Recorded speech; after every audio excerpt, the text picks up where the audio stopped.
Imaginen un rey que come a sus hijos para robarle al tiempo la posibilidad de ser destronado.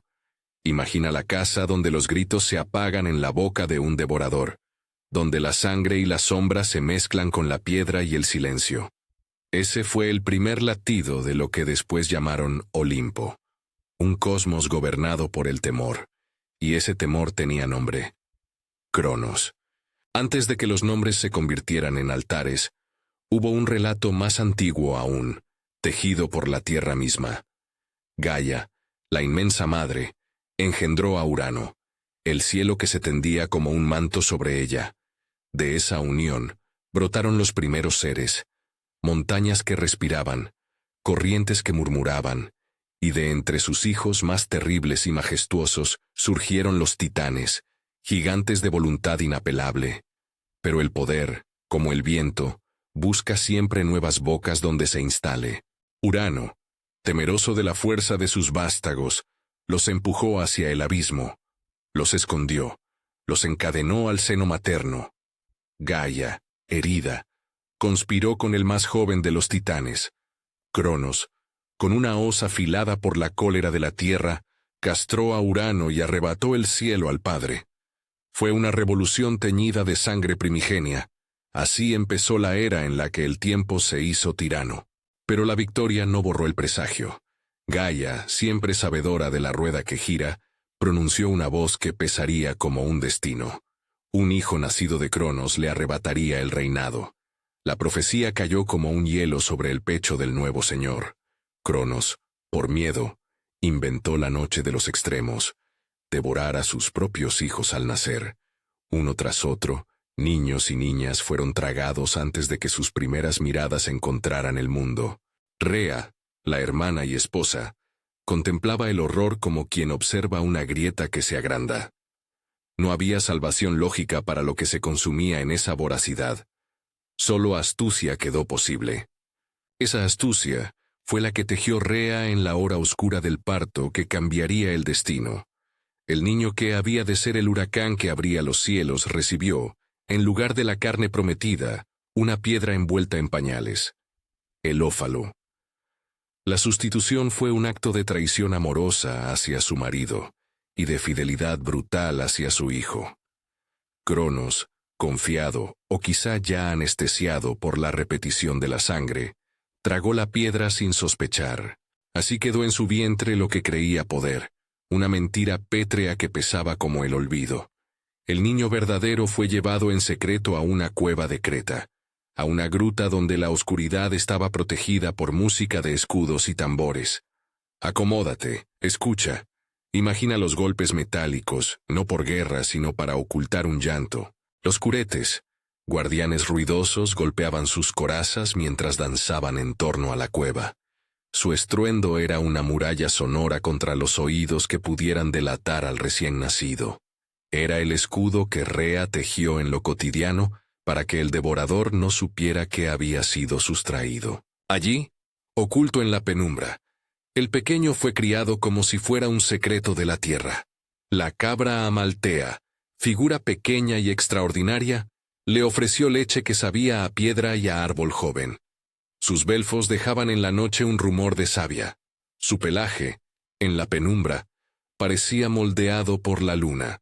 La alimentación de Zeus, porque así se llamaría el niño, fue la alimentación de lo salvaje y de lo maternal, el sabor de la vida en su estado más primitivo. En torno a él, las ninfas y cuidadores le enseñaron a oír el mundo, el viento como lenguaje, la lluvia como mapa, el trueno como latido de un corazón que aún no conocía su propia voz. Zeus no fue solo alimentado por leche, fue tutelado por la astucia y por la escucha.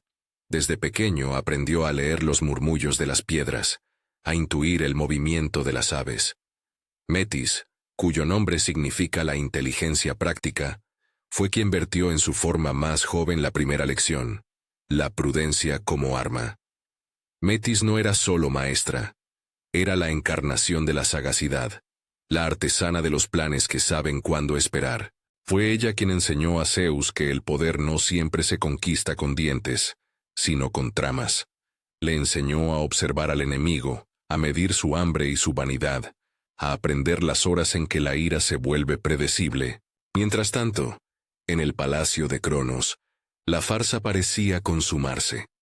La piedra ófalo permanecía pesada y perfecta, envuelta en los pliegues del engaño. Cronos, satisfecho por un tiempo, siguió dictando la ley de los titanes. Había un orden antiguo, una permanencia cimentada en el miedo. Pero el hueso del tiempo crujía bajo cada decisión. Las noches se llenaban de susurros, y en el fondo de la tierra, en las grietas que orbitaban al Tártaro, algo nuevo latía con ritmo propio.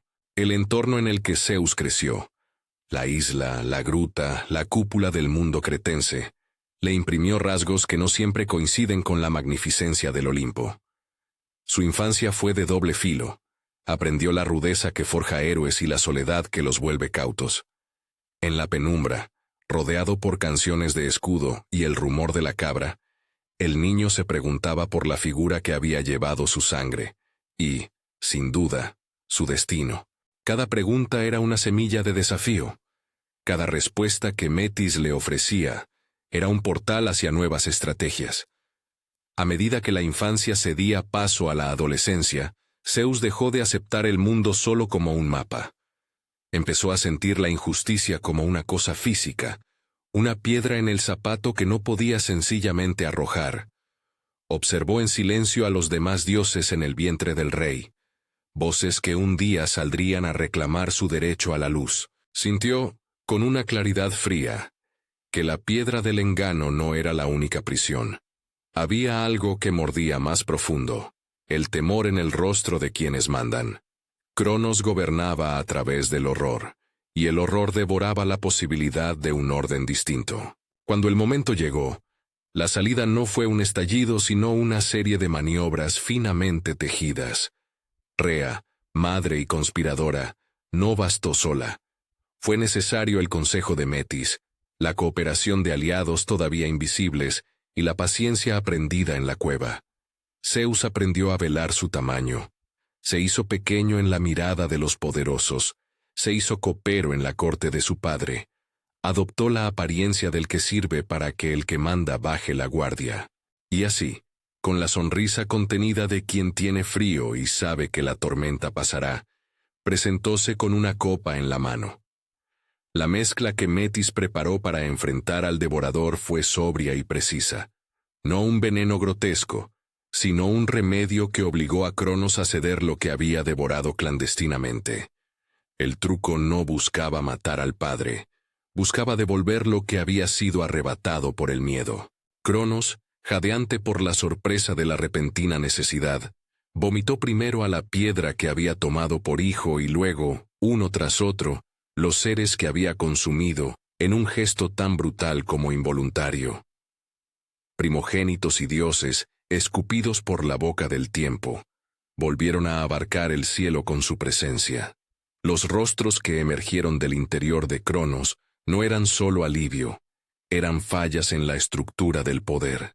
La escena del retorno tiene todos los tonos de una fábula terrible, la celebración y el asco, la vida y el recuerdo amargo de la profecía que aún pesaba. Era, sin duda, un milagro de la astucia sobre la voracidad. Era también la marca evidente de que el futuro debía librarse no solo con fiereza, sino con inteligencia. Mientras los recién liberados recuperaban su voz, Zeus miraba y planeaba. Había aprendido a no confiar en el destino como único juez. Había comprendido que la suya sería una guerra tejida, con los hilos de la diplomacia, la fuerza y la forja. Esa guerra tenía nombre propio, Titanomaquia, pero antes de que los tambores de batalla resonaran, se tejieron alianzas que cambiarían el curso de las edades. Zeus buscó fuera del panteón tradicional, aquello que el miedo de Cronos había relegado al abismo. Allí, en las grietas más hondas de la tierra, reposaban seres destinados a desordenar la balanza. Los cíclopes, artesanos de formas colosales. Los hecatónquiros, monstruos con cientos de manos capaces de arrojar montañas. La promesa fue mutua. Los prisioneros, liberados por la astucia de Zeus y los suyos, forjaron un deber. Devolvieron gratitud con fuego y nombre. A los primeros, el rayo. A los segundos, la fuerza de las rocas que parecen pulso humano. Imagina la forja. No una herrería de pueblitos, sino una caverna donde la tierra misma responde con gemidos metálicos. Allí, bajo el martillo de un cíclope, el rayo cobró cuerpo. No fue simplemente una arma, fue un signo. El trueno traducido a un objeto que podía ser sostenido por una mano. El rayo no era solo muerte, era lenguaje concentrado, un dictamen en forma de luz. Se moldeó también el tridente para Poseidón, tenaza capaz de abrir abismos en la sal, y el casco que Hades recibiría como garantía de un inframundo que no se rompe ante la rebelión. Fueron regalos que, en manos nuevas, prometerían un reinado distinto. Mas la alianza no borró las tensiones internas. Liberar a los prisioneros de Cronos significaba, al mismo tiempo, encender una chispa que podía provocar una conflagración. Los titanes no cedieron su trono con sencillez. Había en ellos una antigua legitimidad. Fuerzas vinculadas a la tierra, a la estación, a la costumbre que no se doblegaba ante la novedad del cielo. Atlas, por ejemplo, no fue un títere más. Su orgullo lo volvió símbolo de resistencia. Aquellos que habían existido antes del mundo de los dioses nuevos no iban a entregarlo sin lucha. Zeus, sin embargo, se movía con la certeza de quien ha conocido la carencia y la faena de encontrar aliados inesperados. Sabía que gobernar implicaría no solo vencer, sino reconfigurar la relación entre lo alto y lo bajo, entre el trueno y la raíz.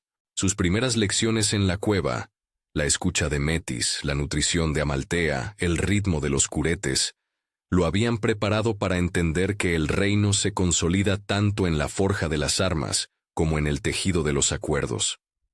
Gobernar era componer una sinfonía en la que cada instrumento aceptara su nota. En las noches previas a la guerra, el Olimpo, todavía una promesa, se asomaba con los bordes rotos.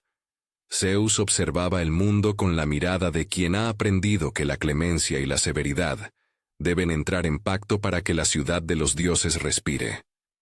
No se trataba, para él, de puras dominaciones. Aspiraba a establecer un nuevo orden que respondiera a una lógica más amplia, donde la hospitalidad y los juramentos jugaran roles que antes no tenían tanta claridad. Sin embargo, en su pecho no desaparecía la memoria del hambre paterno.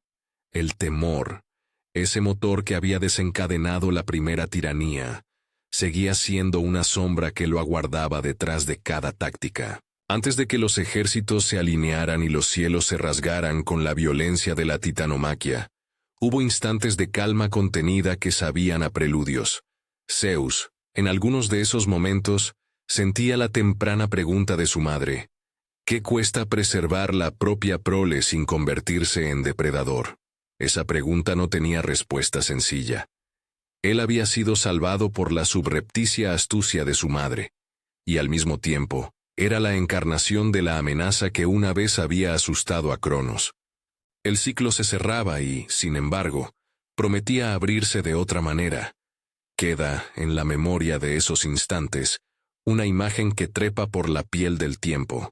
La piedra ófalo, envuelta en lino, puesta en un rincón del palacio como recordatorio de un engaño que salvó una vida y marcó un reinado.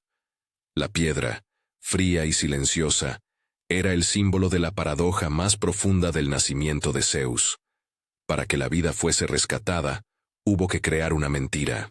Para que el temor fuese vencido, hubo que usar la astucia. La historia no se hacía de triunfos limpios, se hacía de contradicciones que latían como el trueno. Si esta historia ya despierta tu curiosidad, acompáñanos en la serie sobre mitos antiguos. Suscríbete y comparte para que otras voces escuchen estos relatos. Pero la noche que antecedió la guerra no se perdió en simples reflexiones. En la casa nuevamente habitada por los dioses, los reencuentros fueron intensos y tensos. Hera, Deméter, Hestia, Hades, Poseidón, y los demás se miraron con ojos que habían conocido la digestión del olvido. Algunos encontraron en Zeus a un hermano que les devolvía no solo la luz, sino una promesa de orden. Otros lo vieron con desconfianza. El hijo que venía de la oscuridad, ahora aspiraba a trazar la línea que separa lo que es justo de lo que es mera imposición. Los preparativos para la Gran Guerra se hicieron en varios frentes. Ejércitos humanos aún no comprometidos, bestias que respondían a los llamados de la tierra, y las mismas entrañas del mundo, los hecatónquiros, reconstruyendo estrategias con cientos de manos. Se forjaron estandartes, se labraron juramentos, y se pronunciaron amenazas que retumbaron como tormentas. Zeus, con el rayo ya moldeado por los cíclopes, y palpando en su mano la sensación de ese poder nuevo, sabía que el acto de tomar la soberanía no sería solo cuestión de empuñar un arma. Sería reescribir las reglas que rigen los juramentos, la hospitalidad y la ley. En esa etapa final de la víspera, los dioses se alinearon a la espera. Era el momento en el que la historia se detiene un instante para tomar impulso. Los titanes, imponentes y antiguos, preparaban su respuesta. El mundo sostenía la respiración, como quien espera que un volcán expulse su furia o la calme. Zeus entonces se colocó en el borde del mundo conocido, y por primera vez desde la cueva, alzó la mirada hacia el firmamento con la seguridad de que su voz tendría que imponerse, no solo por fuerza, sino por la capacidad de ordenar el caos. La vida de Zeus, hasta aquí, ha sido una sucesión de gestos furtivos, un ófalo envuelto, un copero disfrazado, la voz de una madre que enseña a callar y a esperar. Lo que sigue, la guerra que hará temblar los cimientos de la tierra y la forma en que los dioses reorganizarán su poder, aún espera su hora. En esas horas previas, el trueno, aliado o presagio, resonó como un corazón que se prepara a latir con mayor intensidad. La tempestad que se anuncia no es solo una tormenta sobre las cabezas, es la escritura de una nueva era. Y así, cuando las primeras claridades de la batalla empezaron a asomar en el horizonte, con las armas aún calientes y el rumor del metal en el aire, los aliados se dispusieron. El rugido de los hecatónquiros se mezcló con el golpe constante de los martillos de los cíclopes. Las sendas antiguas se abrieron de nuevo. El mundo se preparaba para que la fuerza y la astucia se midieran en su forma más pura. El tempestuoso latido del trueno comenzó a subir de tono, como la respiración de alguien que va a hablar, y por fin, decide hacerlo sin temblar. El choque llegó como un corte en la tela del cielo. Donde antes hubo espera, ahora hubo estrépito. El mundo se abrió en dos ritmos, el de los tambores de la tierra y el del martillo contra el yunque. Los titanes, gigantes con voces de quebrada y manos como rocas, desplegaron su furia ancestral. Contra ellos se alzaron quienes habían vuelto del vientre de Cronos y los aliados rescatados de las cavernas profundas. El aire se llenó de hierro y humo, y el trueno, esa voz primera que ahora llevaba nombre, pronunció su sentencia con descargas de luz que partían la noche. Imagina la batalla en su totalidad. Montañas que ruedan, no por terremotos inocentes, sino porque manos inmensas las toman y las lanzan como proyectiles, columnas de humo que se enroscan en espirales grandes como la sombra de una ciudad, el suelo temblando bajo pasos que equivalían a la caída de bosques enteros. Los hecatónquiros, con sus 100 manos, actuaban como huracanes materiales, sosteniendo muros de piedra y arrojando barreras que confundían los ataques. Los cíclopes, por su parte, golpeaban con manoplas hechas de lava solidificada, y los martillos que blandían creaban chispas que parecían nuevas constelaciones. En medio de esa sinfonía de destrucción, el rayo, forjado en una caverna donde la tierra todavía se quejaba, cortaba filas y trazaba mapas de luz que mataban sin ensuciarse de sangre. La titanomaquia no fue una confrontación ordinaria, fue la escritura de una nueva disposición del mundo. Las fuerzas antiguas, que habían regido ciclos naturales y estaciones, no entendían de juramentos ni diplomacia, gobernaban por peso y costumbre. Los dioses recién nacidos, sin embargo, Traían consigo una idea diferente del orden. Querían leyes, hospitalidad, juramentos inviolables, y la posibilidad de un cielo que no fuese solo sombra de la tierra. Cada golpe que se daba en aquella urdimbre de lucha era, además, una negociación sobre qué clase de mundo había de quedar de pie. Hubo momentos en que la balanza se inclinó hacia la vieja legitimidad. Titanes que rompían filetes de tierra y los arrojaban como murallas. Atlas, un pilar de orgullo, que sostuvo el centro de la resistencia como quien sostiene un juramento. Pero la alianza entre los liberados y los hijos de la tierra tenía una fuerza nueva. Los golpes tenían técnica y el odio llevaba nombre. Zeus, que ya había probado la astucia, no buscaba aniquilar los fundamentos de la naturaleza, sino instaurar una arquitectura donde la arbitrariedad del poder no fuera la norma. Cuando la guerra concluyó, el mundo estaba herido y, sin embargo, diferente. Los titanes derrotados fueron arrojados al abismo oscuro del Tártaro, encadenados por juramentos que las mismas rocas custodiarían. No todos encontraron prisión sin resistencia. Atlas, cuya postura quedaría tallada en la memoria del mundo, fue condenado a sostener los cielos con el peso de su cuello. Castigo y símbolo a la vez. Una imagen que los poetas traerían siglos después como ejemplo de resistencia convertida en condena.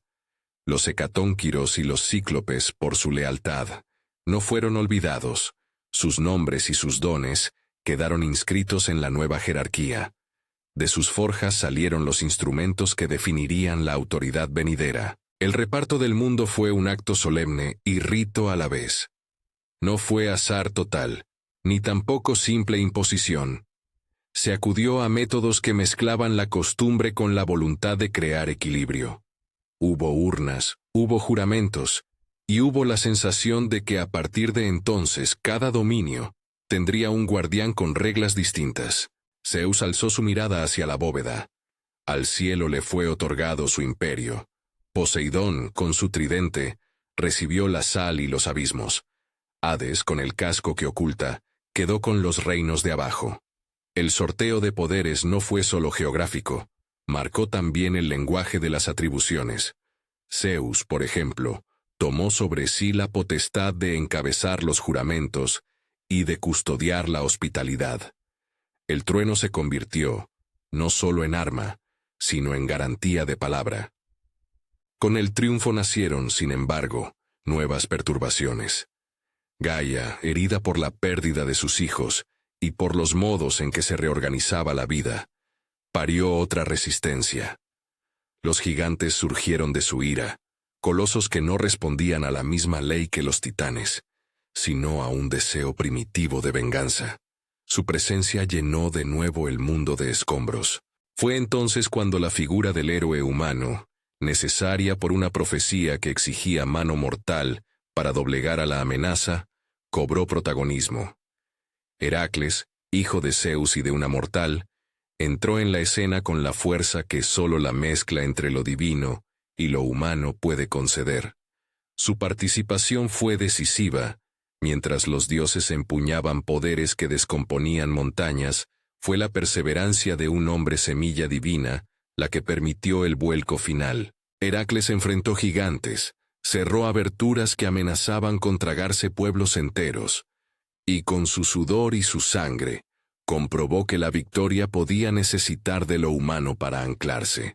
No mucho después, como si la naturaleza se negara a aceptar lecciones sin intentar un último desbordamiento, llegó Tifón. No era un enemigo para lanzas ni para discursos. Era una tormenta hecha carne, un monstruo con 100 cabezas o con serpientes que salían de su cintura, según las voces de los relatos. Su furia no conocía de paces ni de treguas. Se dijo que su aliento abría cavernas volcánicas y que su rugido podía arrancar árboles de cuajo. Fue una de las pruebas más severas. La lucha entre Zeus y Tifón se igualezó a una serie de cataclismos.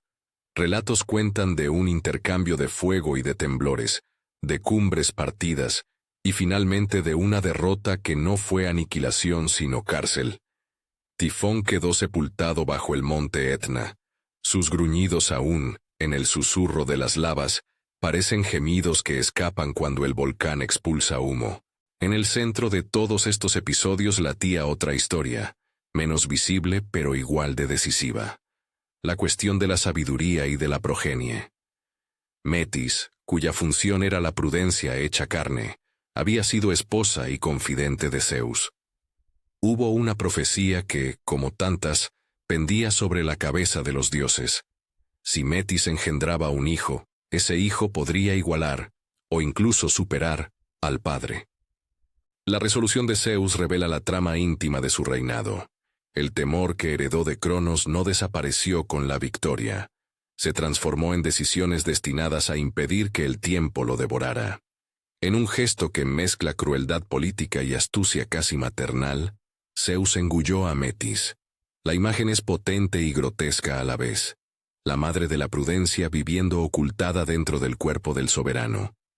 Pero la astucia no fue en vano. Años más tarde, en un crescendo que convoca todos los motivos del mito, la cabeza misma de Zeus se abrió, no por violencia del enemigo, sino por la intervención que la historia pide, y de su cráneo surgió Atenea, armada y sabia, salida como una idea que se hace visible. Atenea no fue simplemente hija, fue símbolo de la unión entre fuerza ordenada y razón estratégica. Nació además con la autoridad de quien representa la victoria de la inteligencia sobre la mera violencia. Con los cimientos puestos y el Olimpo alzado, Zeus empezó a ejercer su regla, con una mezcla de benevolencia práctica y severidad, sostenida por el recuerdo de la devoración paterna. Instituyó, o al menos reforzó, ciertas leyes que dieron al mundo un marco. La hospitalidad, xenia, se convirtió en norma sagrada. Romper un huésped era romper un pacto con los dioses. El juramento, pronunciado en nombre de Zeus Orquios, adquirió peso sacramental. Invocar su nombre era arriesgar no solo la reputación, sino la propia alma.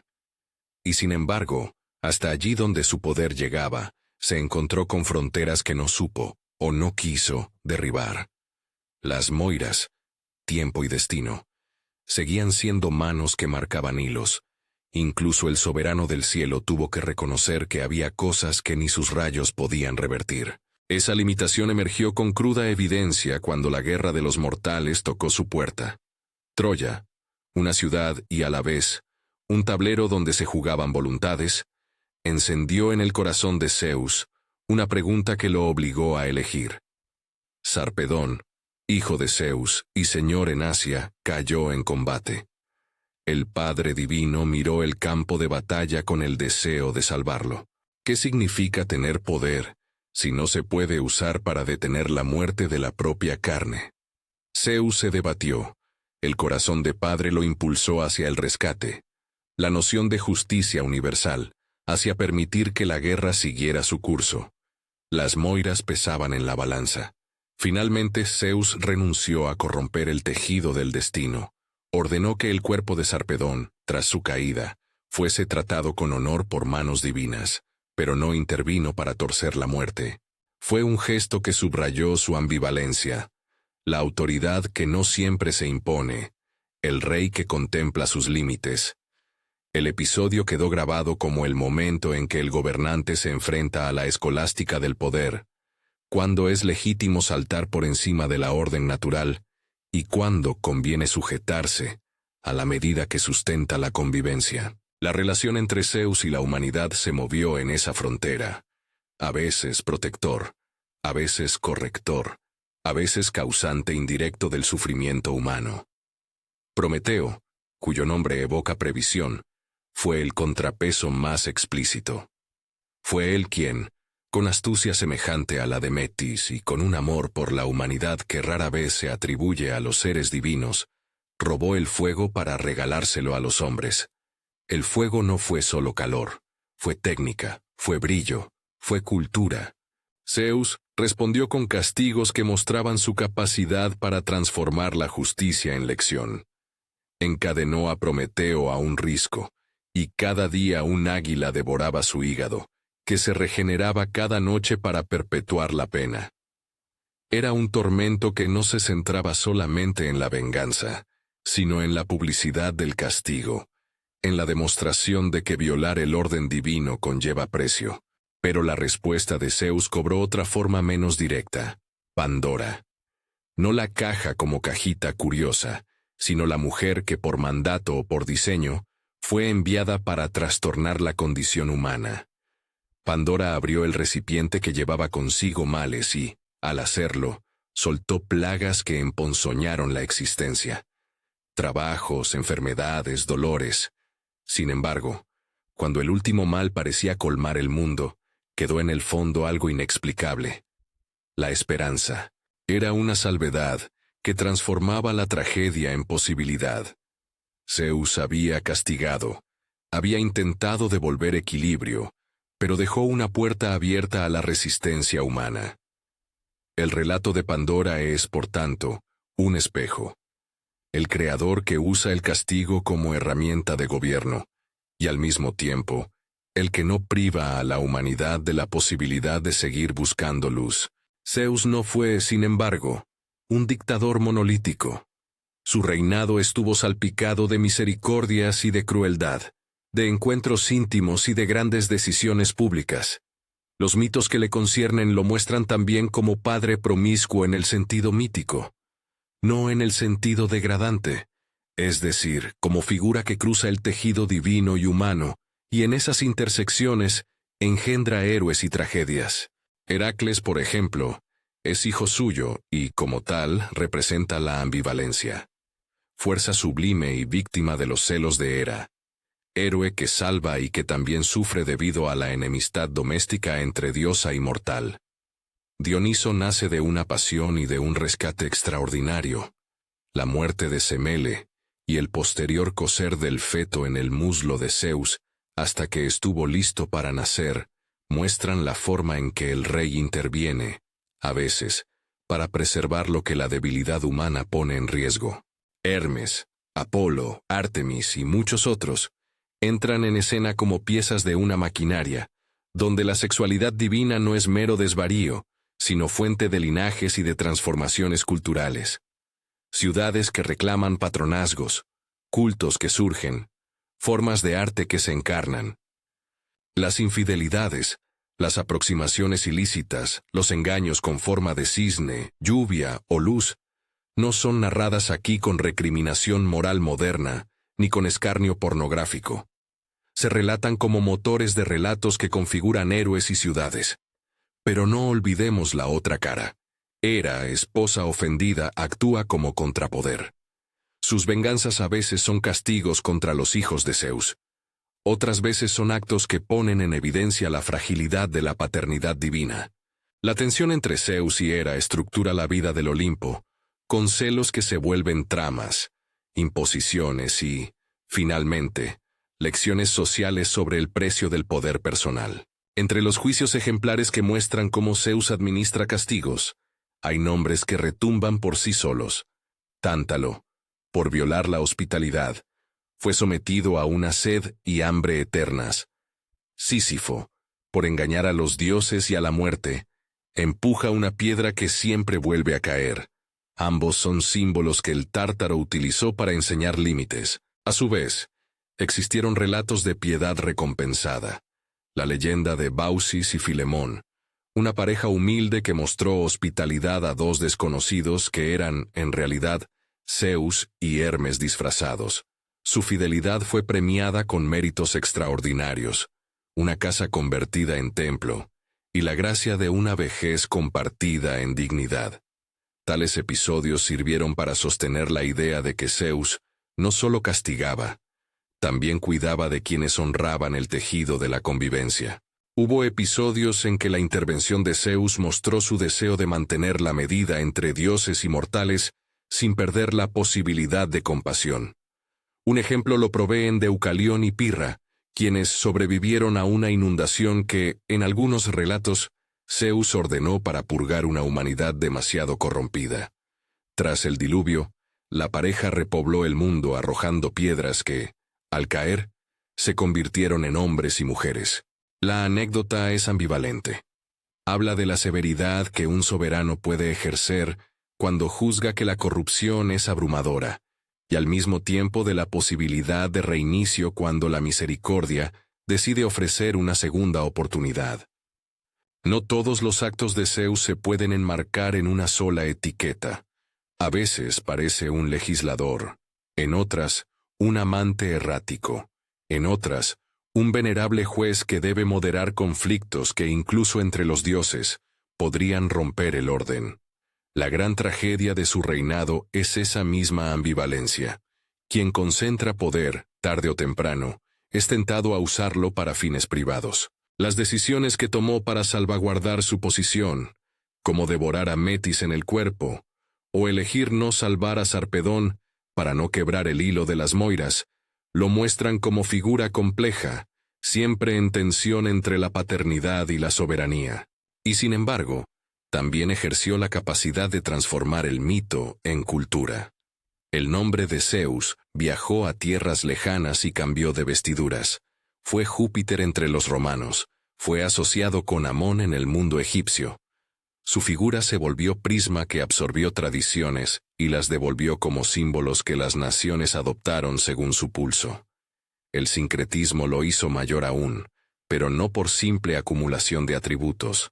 Le dio al dios la posibilidad de hablar distintos dialectos del poder. Podía ser el protector del juramento, el que supervisa el trueno y la ley, y al mismo tiempo una presencia que las ciudades consultaban en sus santuarios cuando no sabían a quién encomendar su suerte. Si te fijas, los motivos se repiten. El rayo, la piedra ófalo, la cabeza abierta de la que nació Atenea, la cúpula del Etna que guarda a Tifón. Son huellas que el tiempo recuerda con insistencia. El trueno, en particular, se metamorfosea en el relato. A veces es arma, otras latido. En las noches quietas del mundo postconquista, el trueno se vuelve nana, no para dormir solo a los mortales, sino para arrullar la insatisfacción de un soberano que aprendió que el poder no apaga la ansiedad. Aun en los instantes en que el Olimpo parecía incuestionable, Zeus seguía viviendo con la sombra de Cronos. Su piel divina conservaba la memoria del temor a ser devorado. Esa memoria le imprimió medidas justas y a veces injustas. Le permitió dar leyes y al mismo tiempo cometer arbitrariedades. La vida de Zeus, por ende, no se reduce a victorias o a genealogías.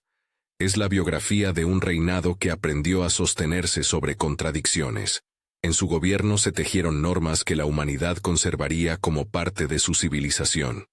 La hospitalidad, la importancia del juramento, la idea de que hay castigos ejemplares que sirven para recordar límites. Pero también dejó en la historia relatos que muestran la fragilidad del ser todopoderoso, la necesidad de actuar con astucia, la facilidad con la que la ambición puede enredar la moral, la incapacidad absoluta frente a aquello que las Moiras cifran. En los vestigios que dejaron los siglos, Zeus devino arquetipo. Los poetas lo invocaron como padre, los políticos como símbolo de poder legitimado, y los cultos como figura que engloba la perenne disputa entre orden y libertad. No obstante, lo que permanece con más fuerza es la paradoja que lo constituye. Un soberano que construyó un nuevo orden a partir de una mentira salvadora, la piedra ófalo, que ganó guerras con manos forjadas en la oscuridad y que, sin embargo, siempre temió la vuelta del hambre paterno. Esa contradicción explica por qué su imagen se volvió tan fecunda para la cultura, porque en ella se reconoce la condición humana frente al poder, grandeza imponente y vulnerabilidad enterrada en el pecho. Acomódate un momento y mira hacia las estrellas que tejieron estos relatos. Las constelaciones que los hombres nombraron con formas de héroes y bestias no son sino huellas de pasiones antiguas. Las grietas de los volcanes contienen ecos de Tifón.